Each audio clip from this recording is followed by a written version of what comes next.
Welcome back to the Expanded Minds podcast. Today, I have a special guest with me, and his name is Dr. Mike, or you can call him Mike the Napoli. Which one do you prefer? I go by Dr. Mike in the office. Dr. Mike in the office, and that's where we're at right now. So, Dr. Mike has spent over 26 years mastering the art of chiropractic treatment and currently treats his patients in his office, Pasadena Family Chiropractic.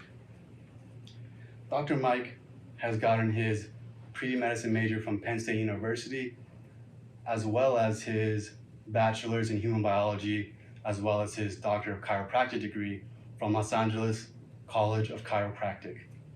The reason why I have Dr. Mike here with me today is because of his passion for chiropractic, as well as his, I don't think I've ever admitted this to you or to anyone. What's that? But your sense of humor. There you go. Yeah. Thank you, man. And speaking of sense of humor, I know. You want to hear the joke of the day? Chiropractic joke of the day. It's an oldie, but it's a goodie. There's two of them. They're chiropractic school jokes. Okay, So, let me. Why did the dinosaur flunk out of chiropractic school? You said this one more time. Because. He failed to adjust. Okay, well, My parents were excited when I went to chiropractic school because they realized, it's probably the only place that you can go to school and actually talk back. Classics. Yes. Good reminder. So what's your joke of the day, Easy? What do you call two chiropractors that are best friends? I don't know. Vertebros. Oh, that's pretty good, bro. That is pretty good. Vertebrates. I probably got you. Yeah. I mean, I've been getting you, but I know you've been laughing under the surface. Yeah. When I say them, yeah, but- deep. Yeah, deep. Deep underneath the surface. You see the bubbles coming up, man. So. Vertebrates. That's pretty good, man. I got to give it to you. Thank you. Yeah. I'm sure people across the screen are chuckling at that one. Oh, they're dying. So, I'm curious about your story, how you actually became a chiropractor, because there's a lot to chiropractic. Just from doing my research, there's a lot to chiropractic that I, initially as a patient, I didn't really catch on to it. Yeah. And then, obviously I did my research on, and there's a series of events that unfolded that led me to actually research it in the first place. Yeah. But so why did you start doing chiropractic, and what made you so passionate about it? I'm probably your classic case. I got hurt as a kid playing basketball, like up until age 13 or 14. If you ask me what I was going to be doing, I'd be like, I'll be playing an 82-game season wearing an NBA uniform because basketball was my passion, what I did. In ninth grade, I got hurt doing layups. Went in and did a 360, landed wrong, and pinched my sciatic nerve. Ninth grade year was pretty much on the rocks at that point. I was super small. 10th grade, I did not grow. Played JV, didn't play varsity, so I was bummed out. But at the end of my 10th grade year, I was in the library, and my good buddy, Dr. Danny Allen, who also became a chiropractor, but we were just students together, asked me what I was doing. I said, hey, I'm looking at careers, physical therapy, acupuncture, blah, blah, blah, blah, blah, sports medicine, that kind of thing. And he gives me a little quote. He says, the doctor of the future will give no medicine. He'll interest his patients in diet, human frame, and the cause and the prevention of disease. And I looked at it and I was like going, that's amazing. Yeah, that's what I want to be. I want to be the doctor of the future. It sounds perfect. What are you talking about? And he says, it's chiropractic. So go check out my chiropractor. He'd been a power lifter. I think he was a top 80 power lifter in the country in his weight class through high school. And I went to see Dr. Loomis. Eventually I worked for him on the weekends. I cleaned his cars and I cleaned his office on Sunday mornings. And I started at the end of my 10th grade. My pain cleared out in about a month and a half. I grew, I got stronger, but probably my temperament changed a lot from being just an angry kid and being snappy to being pretty laid back. But while I was in his office, you were talking about the depths of chiropractic. I watched him adjust people, and I had my epiphany moment was I walked in one day, it was on a Sunday morning, and a little old lady came in with her cane and could barely walk. I was like, oh my God, if he adjusts her like he adjusts me, I don't know if she gets up, it's going to be crazy. And he did. He adjusted her pretty intensely. She got up, grabbed her cane, and walked out of there with no problems. I was like, Doc, that's amazing. I said, I think this is what I want to do with my life. complete career change everywhere that I've gone. I think I want to be a chiropractor. And I got into a discussion with Dr. Loomis, and from that moment on, I said, I'm going to be a chiropractor. I was age 16. Those Sundays, I used to read his green books. You can almost see the posters back up into there. Dr. Palmer and the other Dr. Palmer, the founder and the developer of chiropractic. Yeah. I used to read their philosophy books and didn't really understand them, but said, these cats are pretty bright. There's something about them. And as I got into that philosophy of chiropractic, I realized that it was congruent with who I am as a human being. At that point, I was a Catholic, and who I was and how I looked at life and what I wanted to be.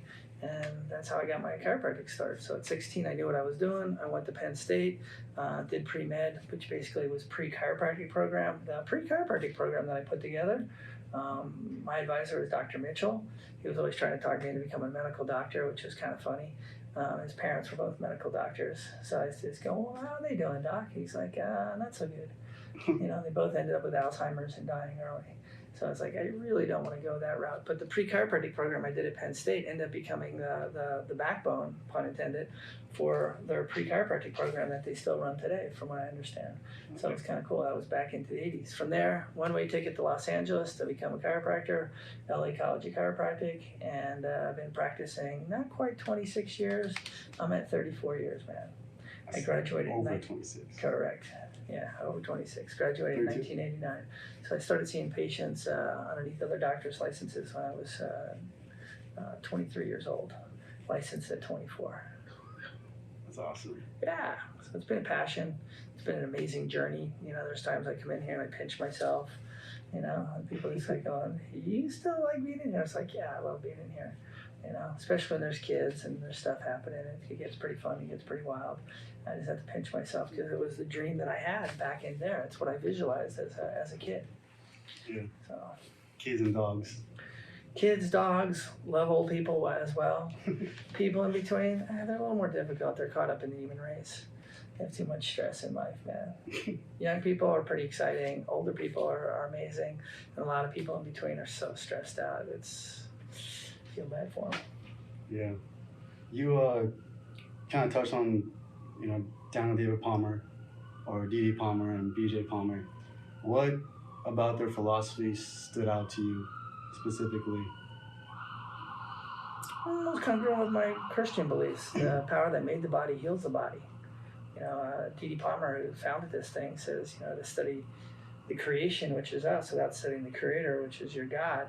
It was like studying the product without studying the producer. It doesn't make sense. So it was congruent with my whole beliefs all the way through of who I was growing up. The body's made to heal itself. There's this living innate force that's in us. People call it the Holy Spirit, your soul. They have all kinds of different names for it. Vitalism has a different name for it. Some people in Eastern culture call it chi, but there's a life force that's in us that runs the show. And all we're trying to do in chiropractic is allow that life force to have the maximum expression through the physical human being. And we try to remove that interference at, 3 different places, basically. So when you're fixing subluxations of the spine, well, first, can you define what subluxation is? Sub means less than, lux means light, ation means state of, means less than a light state. I have a little 3 vertebrae. All it means is that the joints back into here, called your facet joints, there's a disc. They usually have about a third of the weight. The disc has about a third of the weight. These things aren't moving properly. And what will happen is these little joints back in here will swell up. And if they swell up, maybe your back is stiff, maybe not.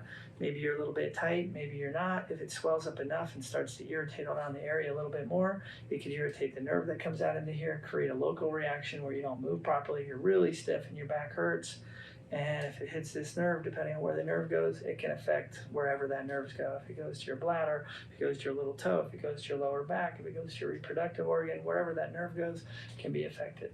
So all chiropractors are really trying to do with the subluxation is to get the spine to function properly so that these joints aren't swollen and that they have proper movement. So in essence, subluxation, everybody's going to define it a little bit, but there's 5 components to it. Most of the chiropractors will agree that kinesiopathology is the abnormal movement of the segment, and that's what we try to restore. So like if my spine is subluxated like that, do my muscles around it compensate? Like, They instantly guard. Instantly guard. So that means higher tension in my body and limited range of movement? Correct, at that segment. So there's 5 components. One is the segment doesn't move properly, kinesiopathology.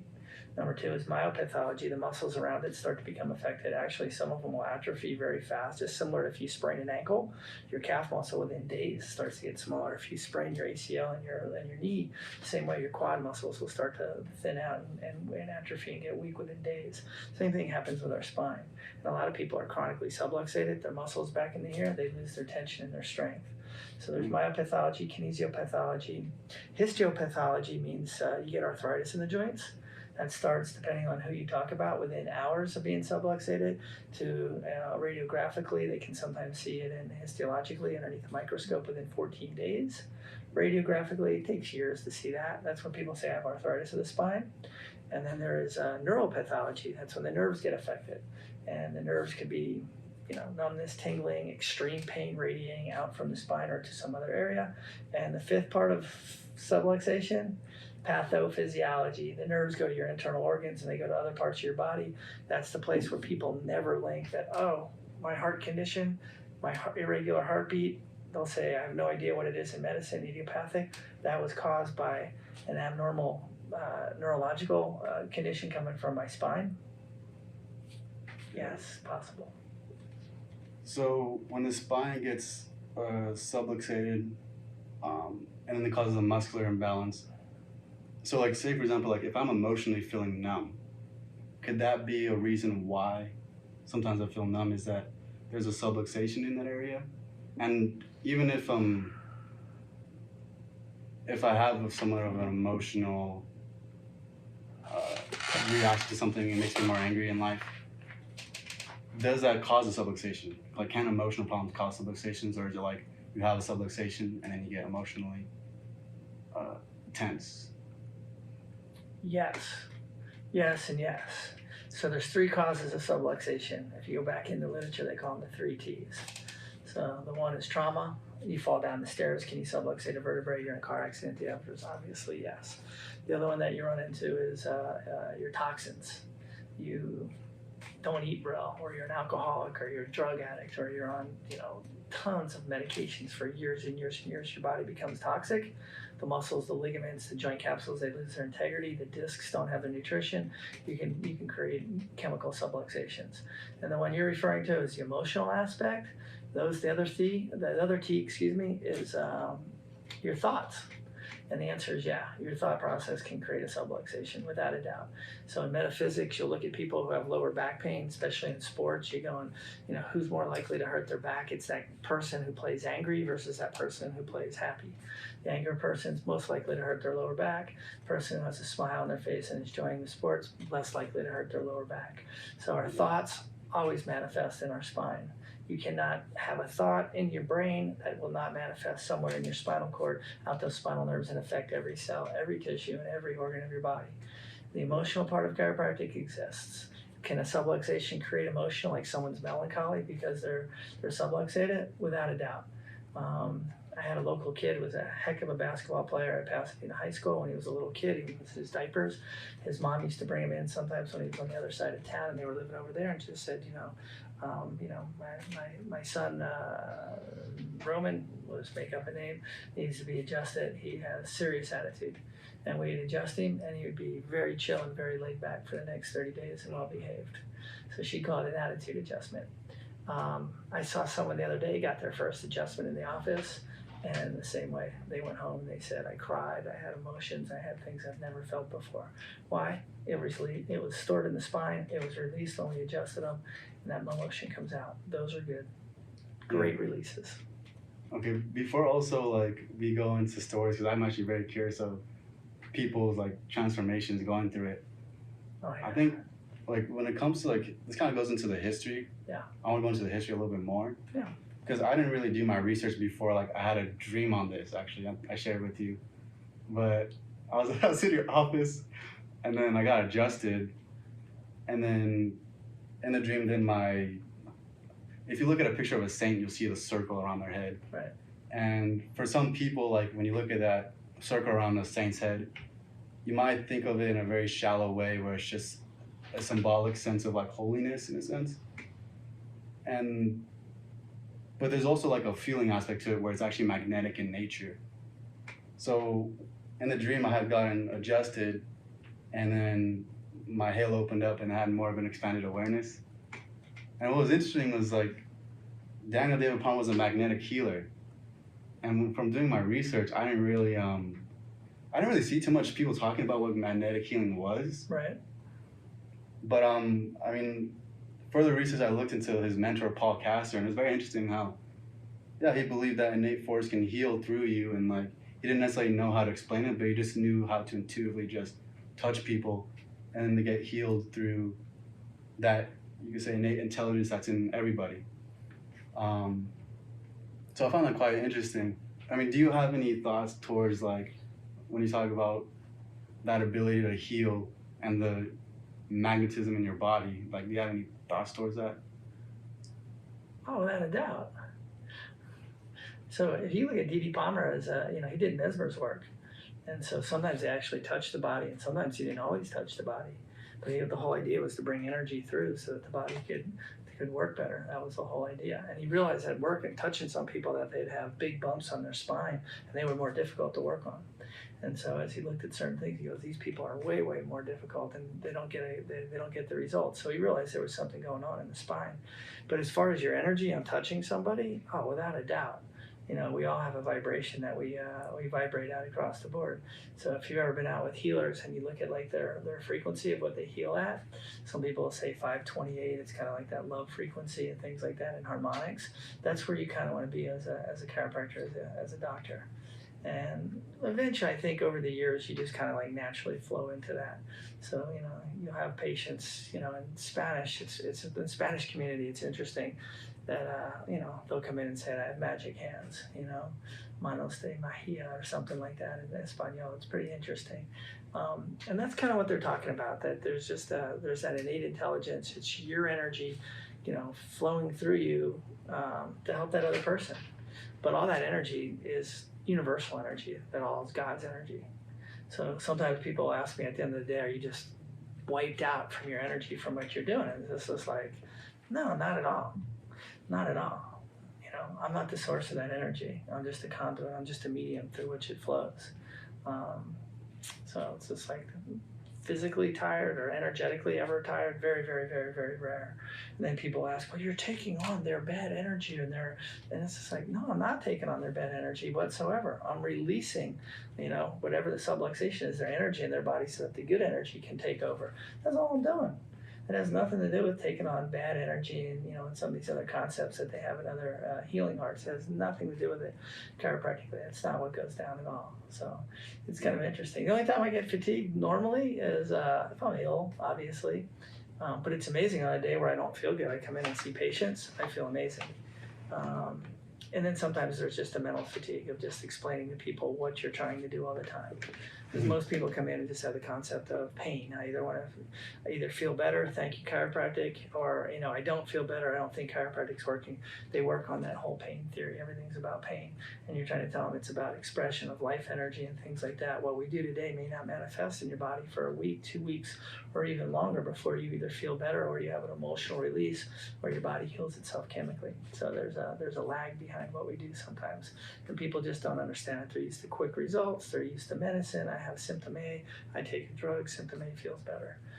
Chiropractic's a whole different concept of, allowing energy to flow through your body so that your body can heal the way God's created it. I like that. How much then does faith have to do with healing? And when it comes to like remedies, I would say, okay, we have a science-based system where we're relying on certain pills to either alleviate symptoms or there's probably stuff out there that actually cure stuff. Yeah. So in a sense, there's more faith in the logic and the reasoning of a doctor when it comes to the medical system. But when it comes to just healing in general and the healing process, like especially with chiropractic, it seems a little bit different in that sense, like where you put your faith at. Yeah, so we have how much does faith have to do with healing? We have a philosophy. That's a little bit different. Like if you talk to your medical doctor and goes, what's your philosophy? In chiropractic, they have 31 principles. And you ask a medical doctor, do you have principles? Do you have a philosophy? They go, no, not really. Not at all. They basically work on a mechanistic components of chemicals and structure, and that's about it. Where chiropractic has a philosophy that's a little bit different, meaning that the power that made the body heals the body, and that flows through your nervous system. So faith is when you believe in something that hasn't been seen or hasn't manifested yet. So people have their faith in God, people have this faith in Jesus. Most people have never seen God, most people have never seen Jesus, but yet they have that faith into them and they believe in those two things. And so they have a belief system that goes with it too. Chiropractic is principled. And it's kind of like, I'm just going to use this, and you believe in gravity. Me? Yeah. Yeah. Of course. So if I drop this, what's going to happen? It's going to hit the floor and hopefully not crack it. Unless something stops Hopefully it. not crack it. Unless I can, unless something catches it or whatever, it's going to fall. Okay? Now, do you believe that? Yeah. You believe it? Yeah. But it's a principle. We know that gravity is it going will to happen regardless of what I believe. Correct. It's going to happen whatever. Exactly. Chiropractic's in that same way. We have a belief system into it and we have that faith that it's going to work. But until it works, until you go through there, who knows? And so after you see something that works over and over and over and over, it's like you have faith in that. Is it a belief system? It's like, no, it's a knowledge system. It's a principle. I take pressure off that nerve, we get things moving, there's a good chance that joint's going to be healthier, that body's going to heal itself. I drop the spine, gravity's going to pull it down, it's going to fall. Yeah. Whether I believe in it or not, it's going to happen across the board. So if patients do not believe in it, it doesn't matter. And probably the two greatest places where you get rid of that whole faith healing concept in chiropractic is children and babies and in animals. I don't convince a dog who can't walk that, hey, I'm going to adjust your C6 that's subluxated and the disc is herniated, take the pressure off your spinal cord and your spinal nerves, and your limbs are going to work better. You know, and the dog doesn't have to like go, okay, I'm going to pray to God and believe in you. The dog has no idea. The owner's like looking at you like you're crazy. I got a vet referral so I can do this. You know, do your thing, Dr. Mike, because we're not spending, $50,000 or whatever it costs, $10,000 for your surgeries. And so they'll come in and they'll let me work on the dog for a few times to see what happens. And that dog sometimes heals up and has a miraculous healing. No faith. Same way with the baby. The baby has colic, or the baby is constipated, or the baby can't turn its head with torticollis. Those are the common things we see with children, or can't suckle properly. It's not like we've convinced the baby. There's no faith healing into there. It's all about just taking the pressure off. And then once you've seen something long enough, just like you believe in gravity, you don't have to say I have faith in gravity. You can say I believe in gravity. No, it's a law. It's a principle. That's how we look at chiropractic. Eventually, it becomes law. It becomes principle. And it does make us different than medical doctors. It makes us a lot different. And it's probably that one place that separates us from physical therapy and everywhere else across the board is our philosophy and our early roots philosophy. And unfortunately, in chiropractic today, a lot of the chiropractic schools don't teach it. And a lot of the younger chiropractors today have no philosophical background. They have no concept. And what they're actually doing is not that much different than an orthopedist or a physical medicine or physiatrist or a physical therapist these days.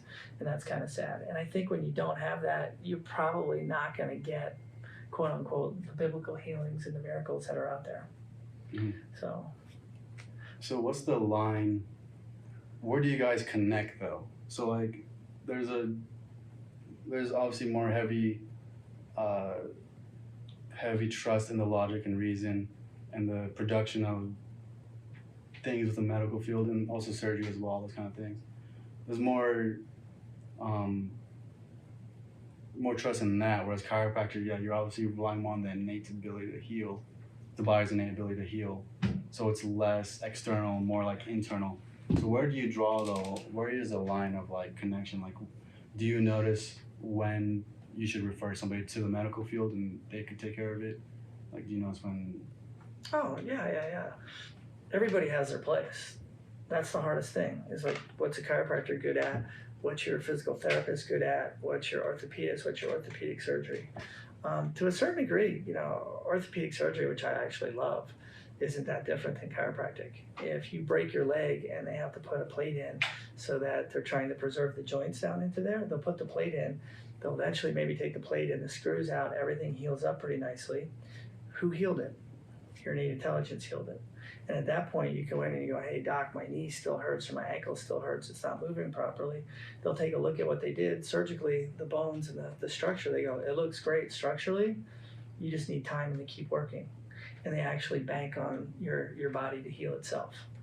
So they'll take and move things structurally and change things structurally, but they realize that the healing, it's up to your body. And the doctor will tell you, I've done my part. It's up to you to heal across the board. So you're going, what does chiropractors refer out to? Obviously major fractures that, could possibly damage a joint, dislocations, things like that. Anything that's, in the cancerous range, you don't really want to touch, although you can still help those people. So your basics in a cut-eye, Quine-eye syndrome, there's a handful of things where people come in and you're asking questions and, and this is a medical case more than a chiropractic case. The hard part is that some people I've already gone to all those doctors. And I know I'm a medical case, but they haven't helped me. And that's actually how chiropractic has grown. They used to say in the old days is that they've gone everywhere, so I'll try the chiropractor as my last resort. So, the chiropractic miracle was the medical failure. And that's kind of what put us on the board, as far as people going, you know what, I'm going to try a chiropractor. It's unfortunate that they go to us last because we're so conservative. Yeah. Why do you think they're conservative? Chiropractors? No. Chiropractors are conservatives. No. Oh. We're conservative. Medicine and taking drugs, and doing surgery is a way more radical approach. Once you start to introduce those things, you can't take them out. You can't take them away. That chemical possibly could be in your body, will be possibly in your body forever. People think, oh, it has a T half-life. If you dig up people in their graves 100 years later, you can tell from their bones that are still there, what's tissues there, what drugs they took years before. People don't realize that. Those things residually stay in your body. It's the same way with surgery. You do a surgery, you can't undo the surgery. Where with chiropractic, all you're really doing is adjusting the body, stretching the body, working on the body from the outside to affect the inside. So it's kind of it's a whole different approach. And that's a hard thing for people to get too, because you're touching somebody and you're going, well, what did he give you? He gave me an adjustment. Well, what do you have? I don't have anything other than he put his energy, his hands, his love and his force into me, and now I can move better. It's not like, well, here's the pill that's going to help it, or here's the hardware that's going to. There's none of those things. So for some people, it's just a hard process to understand because it's so much different than medicine. And most people are educated in the medical model. Everybody's educated into the medical model, including myself. And we're educated on a constant basis into the medical model through our advertising, through magazines, through billboards, all your media on TV, everywhere you go, radio, everywhere that you possibly go, medicine has a profound touch on you and is educating you into their system. Chiropractors, not so much. I did some research. This could be controversial, but I heard some of the medical field was founded by Rockefeller, and it was. Do you want to talk about that? I know a little bit about the history of that. He basically had a bad reputation. I don't know if it was 1913, but it was the turn of the century. He was an industrialist, and it was tons and tons and tons of money. And, basically turned the medical profession into what it is today and changed it. Up until that point, medical doctors and clinics across the board, schools across the board, medical doctors were getting paid similar to what an auto mechanic was. There was thousands and thousands of medical schools. It wasn't nearly as prestigious as it is today. And he changed that whole system all the way across the board and basically turned it into a pharmaceutical drug system that we have today. So, and that was like, his gift to humans. Rockefeller, and if you look today, he's right up there with Gates and some of the other big boys that are, philanthropists in society today and have a huge impact on how we look at health and medicine and what happens around the world. So Rockefeller Foundation is still part of that. Yeah. And then, okay, I want to go back into the healing and the kind of like testimonial stuff. Sure. I find that quite interesting, especially when I was like looking at stuff online. Some of the adjustments that I saw gave me chills. I'm just like, whoa, you can pretty much sense their body open up and like they're healing. Like you can see them emotion releasing and everything. It was very, very cool. So like, what are some healings that stand out to you and that have touched you deeply? I've been asked this question multiple times. I could stay here all day and talk to you. I've worked on people moments before their death. I've worked on people who weren't able to conceive, have a baby. Within 30 days, mom and dad got pregnant and had their baby. So from bringing life in to seeing life leave, I've seen the gamut from alpha to the omega, from the beginning to the end. So when people ask, like, what's the most magnificent thing that I've seen, I'm not sure. Everybody has a different idea. It depends on what your value system is across the board. I've seen a drug addict that gets adjusted, never mentioned anything, slept for 18 hours, threw up multiple times. His wife thought he was in a coma, had an incredible dream state, kind of like you did. When I talked to him the day afterwards, he says, you know what, I'm not doing drugs, I'm not doing alcohol, I want to go back to school.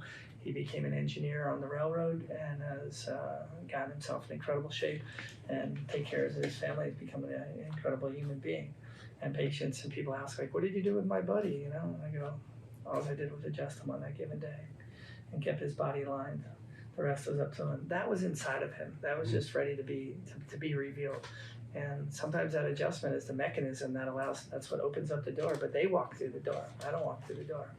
So to see someone's life change from, drugs and decay and degeneration to, a state like that where he's just an incredibly family man and a good guy in the community and doing what God's created him, finding his calling in life and being able to express it, that's probably the biggest blessings. So every day when people ask about it, it's just like, just to be part of people's healing is my blessing. And the fact that I get paid for it, the fact that I get paid fairly well, and I've been able to have kids and support them and do all the things that I do, has been a dream, man. Yeah. Again, I come back and I pinch myself every now and then. And to be in the category with other chiropractors that are just amazing, from my mentors to, like you're talking about, Reggie Cole, who I've almost met all these guys. And they're just amazing human beings. They share, they give, they teach you about giving and being kind and giving from the heart and service. It's unlike any profession in the whole wide world. Mm-hmm. It really is, man. It's unlike when you really get into those roots and you really see what it's all about.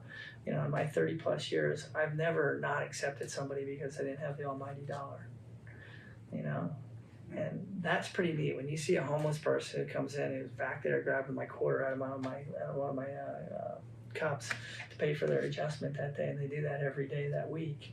And 5 months later, they're coming in with nice clothes on, they're in school, and they've cleaned themselves up, and they're doing fantastic. You're like going, that's awesome. Yeah. That's an awesome feeling. So the blessings, the healings, like I said. How about with your mentor? I've had multiple mentors. My father left when I was pretty young in age, and most of my siblings, kind of left the house and graduated and took off too. So I've had mentor after mentor after mentor in life, and that's actually been a great blessing because you get to pick your mentors. So it's kind of neat. In chiropractic, I've had so many, from Dr. Schofield to, Reggie Gold to Dr. Sigafus. I mean, it just goes on to Clarence Gonstead.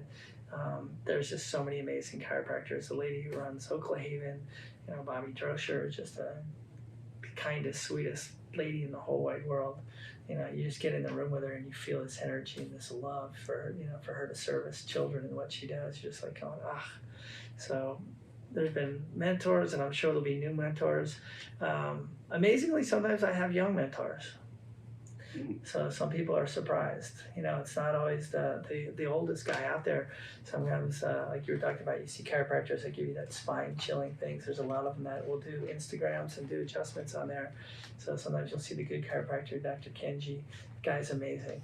Just loaded with love, energy, chi, smiles, and just charisma. He's a little bit younger than I am, but just an incredible human being. So you end up picking up from those guys and picking their brains and learning from them. So it's not always the older guys. Sometimes it's the younger guys. Some of the younger people are amazing too. So you can have mentors, young, old, everywhere in between. Yeah. It's fun looking for a mentor, because if you're looking for mentors, it means you're looking to grow. You're looking to learn something. And you can learn from people all the time. what are you like looking to learn now? Like, what's something that you feel like can help you develop your practice?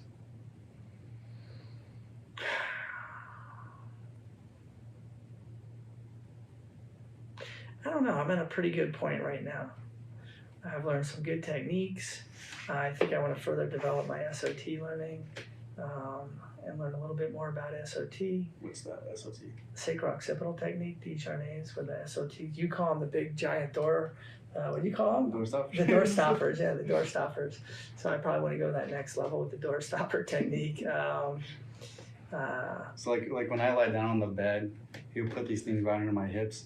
And they're for like, are they for evening out my hips or what is it? They balance your pelvis, they traction the spine. Okay, yeah, so Yeah. I call them door stopper because they literally the shape of a door stopper. They're big. First thing I thought of. But, Yeah. So you learn advanced in SOT stuff. Probably SOT as far as technique. Philosophy, that's every day, you know, and a lot of that's not really learning it, it's just relearning it. Just having that faith in the innate system of the body. That's the one thing that you'll see with chiropractors that have been around a long time. You know, that, you know, hey, can you help me? The answer is, you bet. You know, you never know what you say, do you think, how it's going to affect one person or a million people, and how it's going to change stuff. It's just the most amazing thing in the whole world.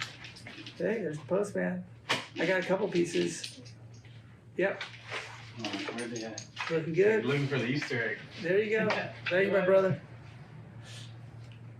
And then Yes. you Yes, the postman's a patient. He is? Yeah. Okay. Yeah. That's the one thing, man. In chiropractic, like, you try to touch everybody that you possibly can. So you offered it to him when you Heck went yeah. off him? That's cool. Yeah.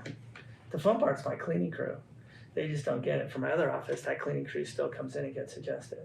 Mhm. Because D.D Palmer adjusted his janitor. Yeah, that's the first one. Harvey Lillard, yeah, who was like the black guy, and no one talks about that in Black history, gets the first adjustment, gets his hearing back. And everybody thinks that, you know, oh, he's a black guy, he's a janitor, he's poor. No, he owned the building. He owned multiple buildings in Iowa at that time. Yeah. Yeah, people don't know that. He had way more money than D.D. Palmer. D.D. Palmer never really became wealthy. B.J.'s son became very wealthy. Mhm. So you practice the Gonstead Method, right? Is that what you started out with at least? That's where I first started. Actually, I first started in school doing receptor pneumo, which was pressure points, Travell's work, a little bit of osteopathic, and then I got into Gonstead as a biomechanical system, which was C.S. Gonstead's work. And then from there, I've been all over the place, just constantly learning technique. You know, the idea is like, why just become, you know, if you're Gonstead, you can only do Gonstead, or if you're applied kinesiology, you only do applied kinesiology.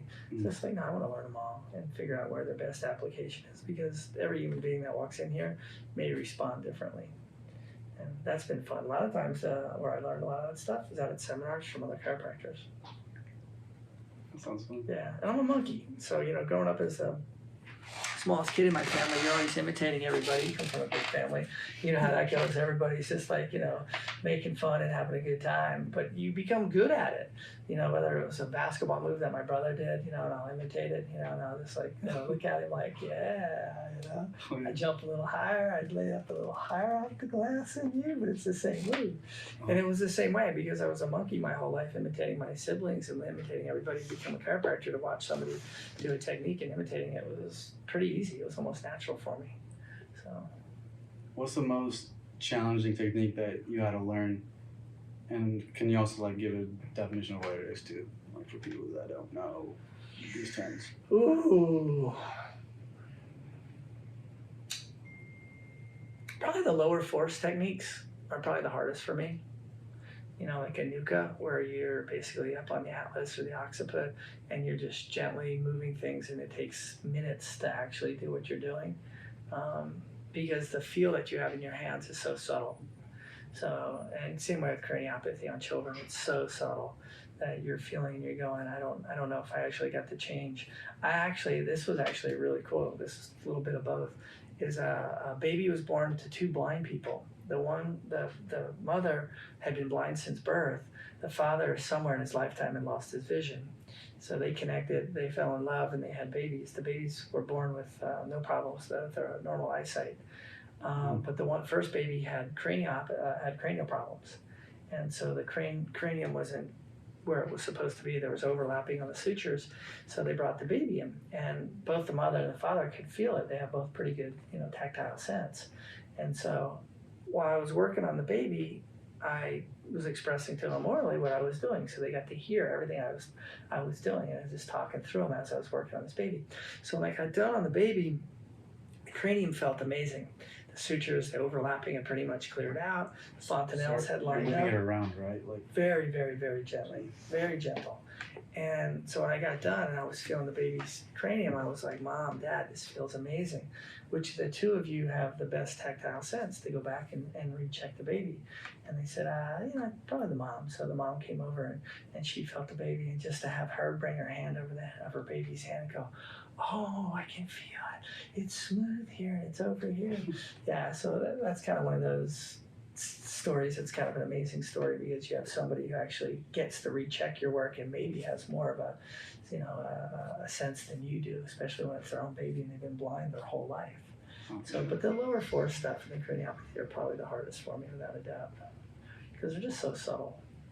Okay. So.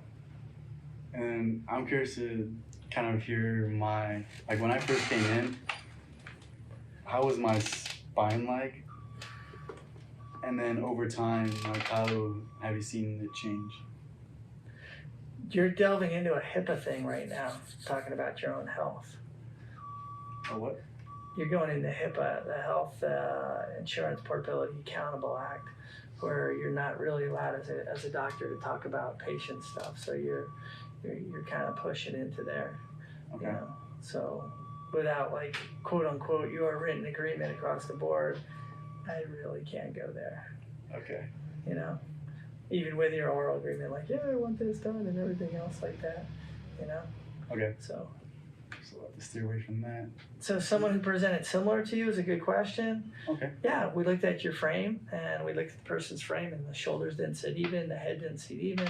There was anterior carriage, there was muscular imbalances down in the calves, and I feel my calves. yeah, and there was structural stuff that you saw in this human being that probably were genetic, from the structure of their chest, their clavicles, and things like that, where you're going, is this someone that you can completely align and make perfect? The answer is no.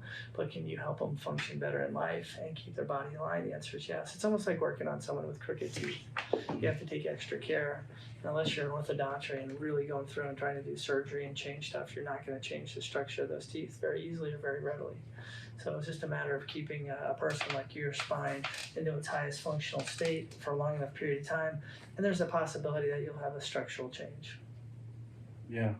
Have you seen people with scoliosis get better or completely cured, or is it just you better their ability to function? It depends. You have to be really careful with scoliosis in kids. If you get someone who's an adult to change your scoliosis, you can. Scoliosis is when the spine curves, they say, 15 degrees or more, and there's different types and classifications. So that in itself is a whole science right into there. It's very interesting. There's times where we see a kid with scoliosis and I just say, I don't really want to touch it. I wouldn't let a chiropractor touch this. Just let it be.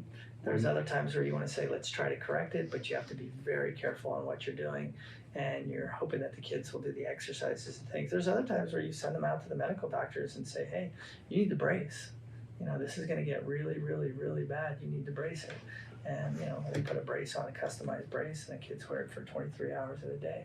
So there's times for that, and there's times for chiropractic, and there's times where you just don't do anything. You just sit and you wait, and you re-x-ray them and you reevaluate them. So it's a little bit more in depth than, hey, we straighten out the spine.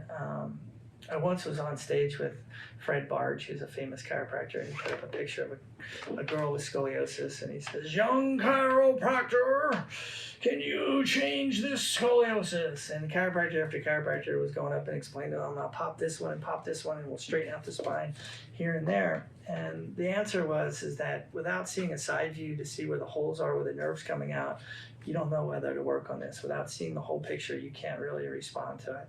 And that's a big thing that you run into. You have to see the whole picture of the spine, and you have to actually have that person inside in your office to evaluate them and see what's going on. to see how their body goes. So if they have a curve, but it moves and it functions perfectly, why would you want to correct it? Mm. So it depends. It gets pretty intense, man. But yeah, I'm trying to figure out like what's so risky, like what could go wrong. You make it worse. So I've seen x-rays where they went to a chiropractor. It happened to be a chiropractor. I think they were in Taiwan. And a girl was, whatever, 13, 14 years old. She had a 12, 13 degree curve. She went underneath chiropractic care. He took a picture 6 months and a year later. That curve went to 20 degrees and 30 degrees. And so underneath his care, it seemed to get worse. When I asked them what they did and they kind of described to it, I just like went, ooh, I don't know if I like that. I wasn't there. Maybe it would have progressed on its own, but you'll see cases like that. There's a book by Dr. Mendelsohn. It's Confessions of a Medical Heretic. It's an older book. He's passed away. And there's a chapter in it on scoliosis where he talks about sending people to a chiropractor. When I first read it and I was younger, I got offended how chiropractors actually mess up scoliotic spines all the time. And I was like, no, that's just a medical doctor, not understanding across the board. But you do see it in your profession. You see people who don't know how to manage it across the board. It's a specialty. So. Okay. I have one in practice right now where the curve in between her shoulder blades has done fantastic. It's at about 16, 17 degrees, the last curve we saw. And she's young. She's 10, just turning 11. It was down to like 8 degrees or 6 degrees. So it was pretty amazing. So yeah, I see stuff like that. It's kind of cool. Yeah. And parents get excited. And, and I've seen other ones that don't change and everywhere in between. So it's, How do you know when your spine needs to get adjusted? How do I know when my spine needs to get adjusted? Your spine, and we'll start with you, and then in general.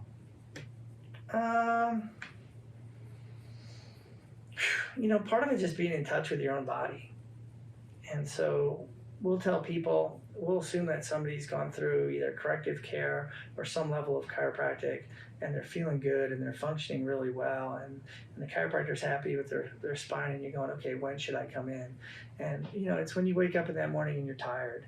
It's when you have exams coming up the following week and you're going to push your body. It's when you're moving on Friday and you got stuff to pack up, and it's Tuesday or Wednesday that week and you have a big physical heavy move.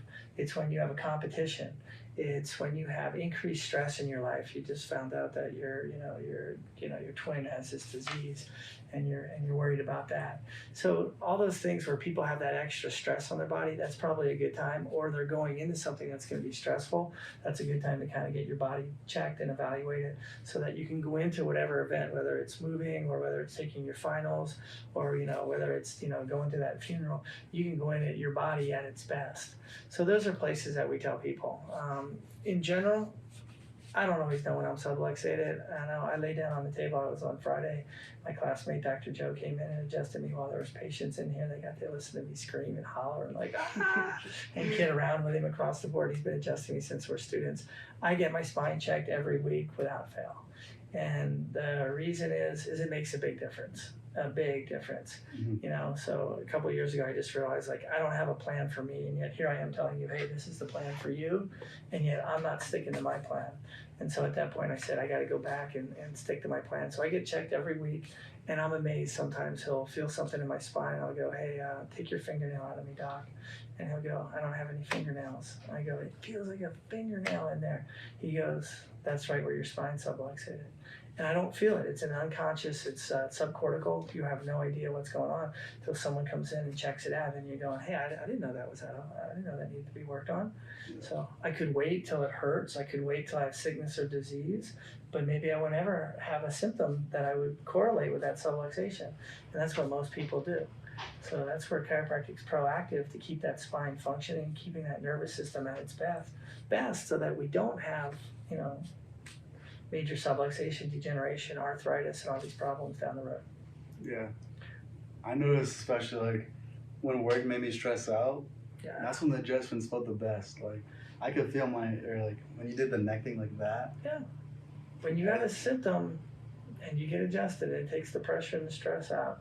Yeah, it. It feels good. That's where people go, yeah, that's just nice. When people come in and they're feeling pretty good, sometimes it's subtle. They don't notice a big difference. that's where somewhere where you have to demonstrate to the person what's the difference. So sometimes I'll muscle test. And then I love my office now because it's big and it's open. And so I'm adjusting somebody and I'm going to the next table. I'll watch them walk.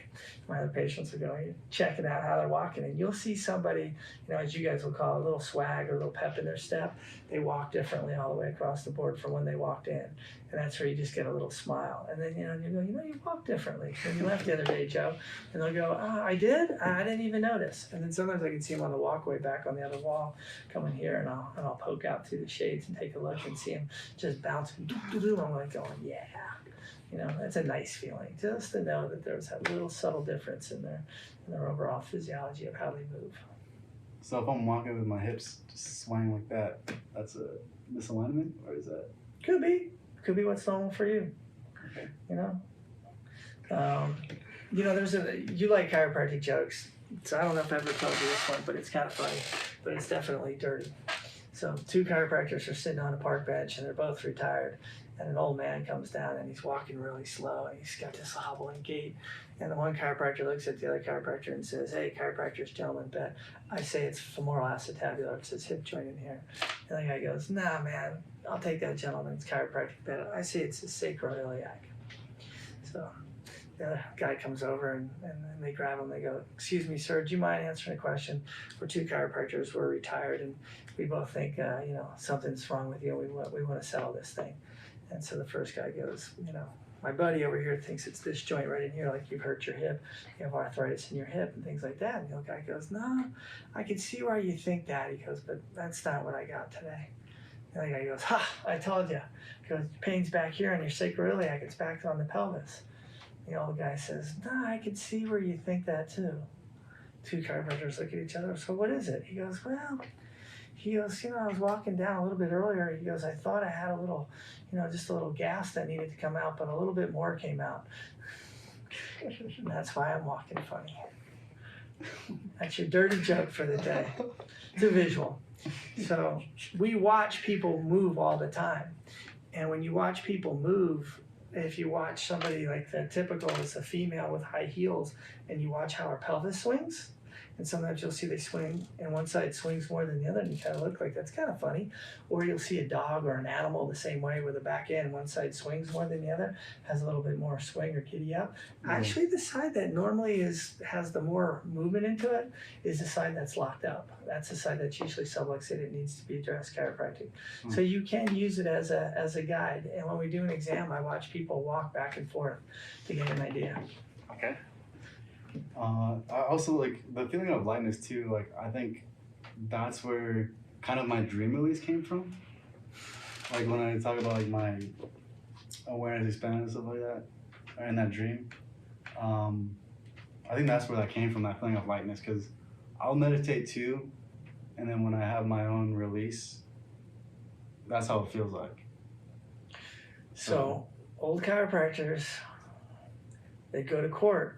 And they'd say, Dr. Sigafus was the evangelistic chiropractic. And they used to ask him, like, what's your purpose? What do you believe is your purpose? Why did God create you? And they used to say, well, God created the spine to hold you upright and to protect your central nervous system, your spinal cord and your nerves that exit. It also allows an attachment for your ribs that protects your organs. And they used to say that the other reason that God's created the spine was to support the chiropractor, because we fix those spines. And they go, is there any other reasons why God created the spine? And any other reasons why you do what you do under the spine? And Dr. Sigafus said, yes. It's to allow man, the physical, to communicate with God, the spiritual. When you're subluxated and you're in pain and you can't express through your body, it's going to be a hard time to get into prayer and meditation, listening to God and speaking to God. When you're on drugs, you're not probably going to be speaking to God. And I know people do tons of drugs, and there's ayahuasca and these low levels of drugs that people all the time think that they're getting spiritual with and have spiritual releases, and I understand that, and I get where they're coming from. That's how they break through. And that's their thing. In chiropractic, we take a look at just having your body feeling amazing the way it's supposed to, the way the nervous system's supposed to work, you'll be able to find God. You'll be able to communicate with God. Your frequency, your vibrations, your ability to, just as your brain communicates with your body and your body communicates with your brain will communicate with a higher spiritual and back again. Those pathways open up. And that's a big part. So people go, oh, that's crazy. You're rocking the spine to allow man, the physical, to communicate with God, the spiritual. The answer is yes, it does happen. Yeah. For everybody, no. And again, it's part of chiropractic that chiropractors don't love to talk about, because they're like, oh, you're a faith healer, or you're the supernatural, or you're out there across the board. But it happens. It happens every day. People will tell you, Doc, I got adjusted. I was in your parking lot, and here's what I felt. And a lot of times what they were feeling at that movement, at that time, manifests and comes to be. It's an amazing thing. They have an insight. Like what? Like just insight in their life? Or like Could be. Intuition? It's intuition to the future. Could be. Yeah. All those things, Just like the guy that we adjusted and had this, slept for 18 hours and said, hey, I'm changing my life, and did. I've had people went out and cried and says, I feel really, really, really alone. I don't know what's going on, Mm. Within a few months, she lost her husband. He had a brain tumor, and he died. Yeah. So she had that feeling. She knew something was going to happen in life. She had a spiritual breakthrough from having her spine adjusted. In neuroscience today, they take a look and they look at the brain and how it functions. And chiropractors, and they've tried for a long time to take our idea of what we do from pain and change it to brain. Instead of coming in thinking about your pain all the time, come in and think about your brain, which is your nervous system, and your brain's working. So neuroscientists today actually look at what we do as a chiropractor, and they find out that after an adjustment and post-adjusting chiropractically, that you see a huge difference in cerebral plasticity on how the neurons in the brain work. And they haven't found anything that gets close to it, from drugs, medicine, anywhere across the board, prayer, meditation, that changes the way your brain works. And when your brain's working you're right, the proper way, we don't even know the potentials and where we can go with it. You talk about expanding the mind. Every time you get adjusted, that brain's working better. And where you want to go with it, that's up to you and how it's going to expand. Everybody's a little bit different. And neuroscientists are cool because they're really not medical and they're really not chiropractic. They're just in the studying how the nervous system works. So they're pretty pure in what they look at. Did you know about cerebral spinal fluid? I'm just curious if you know. Of course. Okay, can you describe? It's the nutrition in the fluid that's around your whole brain, comes all the way down your spinal cord, ends, the spinal cord ends terminally at like T11, L1, L2, depending on the human being. But that fluid comes all the way down to your coccyx and comes all the way back up, and it's constantly bathing your nervous system. And it's all based on a pumping system that goes with your respiration and being able to breathe. So one of the things that you'll see with chiropractic, if you look at the side benefits when people get adjusted, you talk about we just talked about cerebral plasticity and the physiology of the brain. But one of the other things a lot of people will report is that they actually breathe better. They go, my breathing has changed and my sleep. But with breathing, that allows cerebral spinal fluid to pump back and through, which is bathing your nervous system, which allows your nervous system work better and to heal. So there's a huge change in cerebral spinal fluid. They actually have the ability now in medicine to do cystanographs where they measure the flow up and down. And they do it sometimes before and after chiropractic. There's only a few chiropractors out there that are doing those studies. And occasionally they work on someone who's super famous, who's had, especially the football players that have had brain traumas. And you see the difference before and after. And they're going, no one's ever looked at your neck as being a potential problem of what's causing your brain. Most of the football players will go, no, they never looked at my neck. They were just looking at my brain. The CTE, the concussion, traumatic encephalopathy that occurs. They never looked at my neck. They get their neck worked on, cerebral spinal fluid's flowing up and down, and there's a huge change. The brain can now actually heal itself. So wait, how often does it go up and down? Is it It's on your respiration cycles.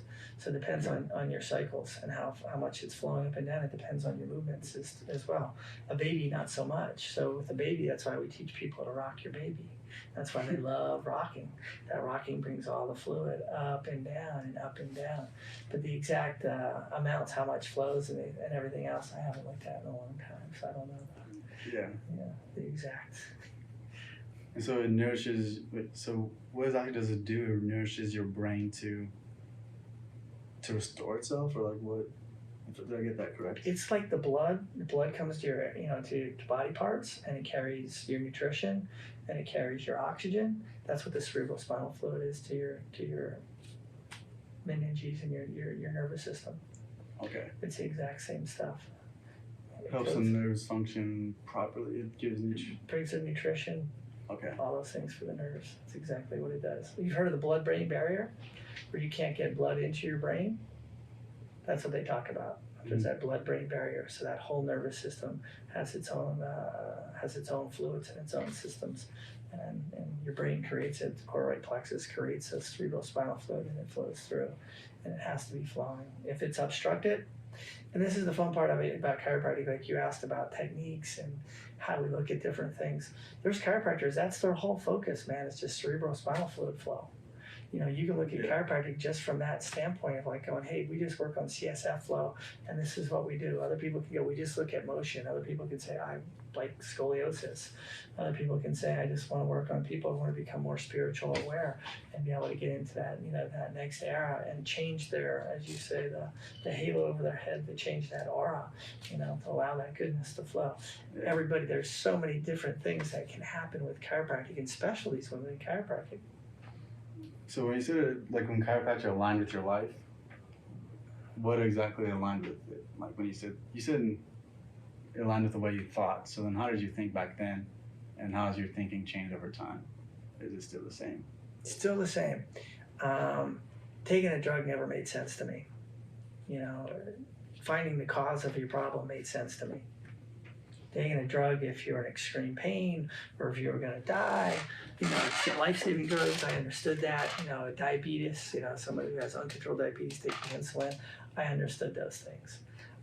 But for taking most of the drugs that were prescribed, especially back in the 80s, and I think it's still today, fall into painkillers, anti-inflammatories, and muscle relaxers, is that you're just covering up a symptom. You're not getting to the cause. And so when I took a look at it, going, well, we go to church, we study the Bible, we study what's happening out there, and people say, your body's made to heal. It's made to be an expression of God's love. And how do you get there? Is it you have to take more drugs and it needs surgery? Sometimes those things are needed.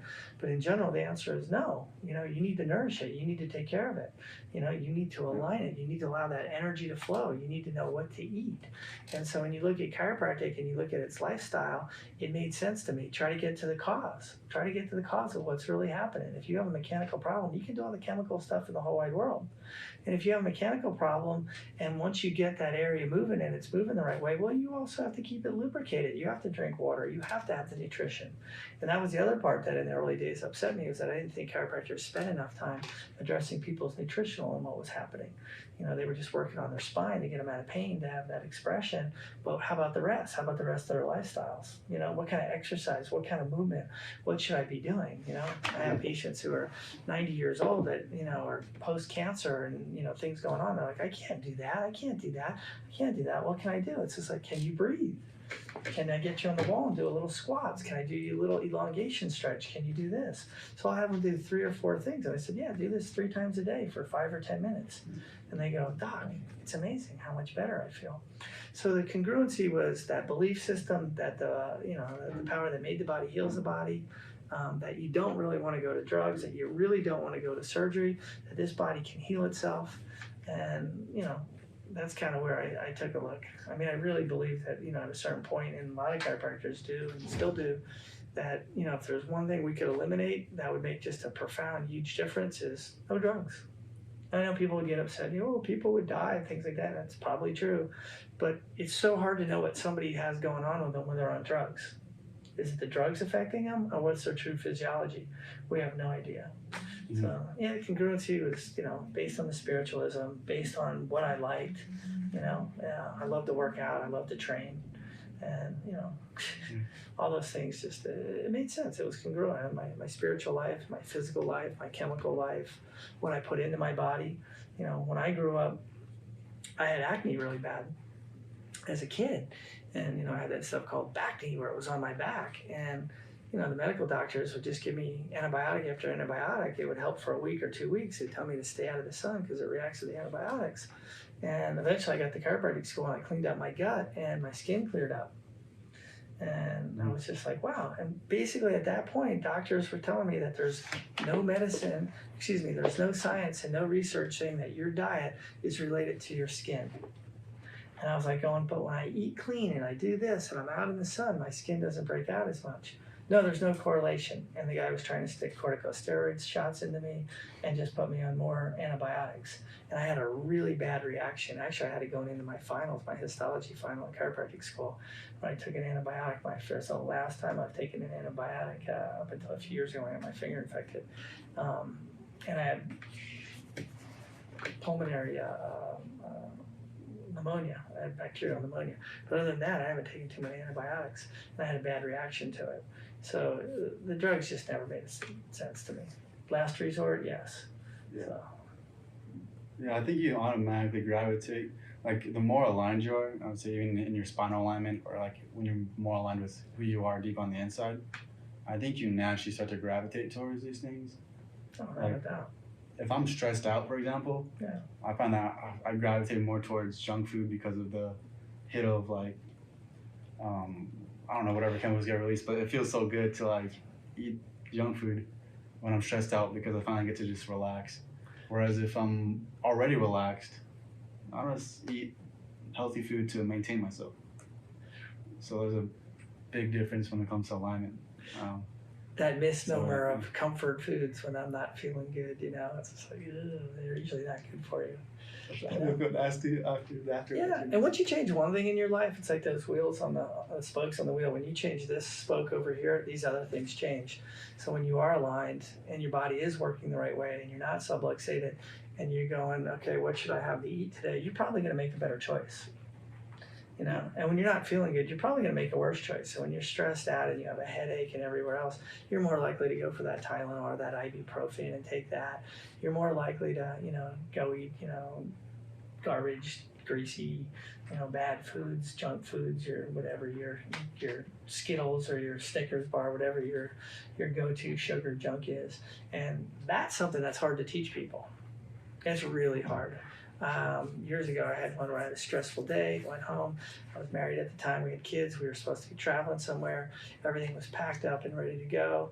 And we had our gal from the church over to watch our house and our dogs.